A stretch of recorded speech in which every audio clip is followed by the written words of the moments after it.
Sa katatapos lamang na quarterly nationwide simultaneous earthquake drill na nilahukan ng lahat ng uniform and non-uniform personnel ng NCRPO mula sa pamumuno ni Police Major General Jose Melencio C. Nartatis Jr.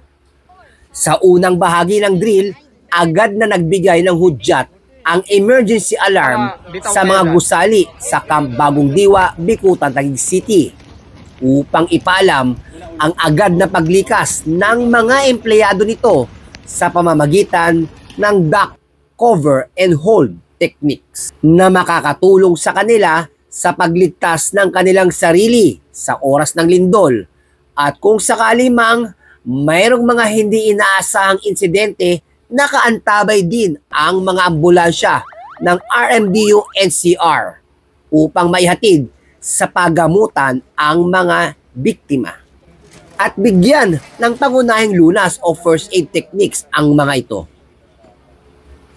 Nagbigay naman ng mensahe ang medical officer ng RMDU NCR na si Police Major Joseph Maridi Oredina. Pinaghandaan ng RMDU NCR patungkol dito sa earthquake drill natin.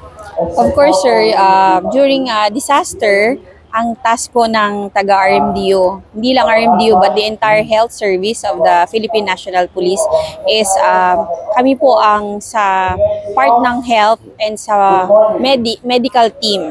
So, sa disaster, OPR kami sa health and of course sa pag-apply ng first aid and sa pagtulong sa mga na nagkaroon ng injuries. Ang aktibidad na ito ay naglalayong paigtingin o palakasin ang kaalaman ng mga kapulisan sa pagligtas sa kanilang sarili sa oras ng lindol na kanila ring magagamit sa pagligtas ng ating mga mamamayan. Mula po dito sa NCRPO Camp Bagong Diwa, Bicutan, Taguig City at sa ngalan po ng aming Force Commander na walang iba kundi si Police Colonel Celso Rodriguez. Ako po ang inyong Police News Network Correspondent, Police Senior Master Sergeant Mauricio Bonilla Ruiz, alagad ng batas, taga-taguyod ng Balitang Pulis.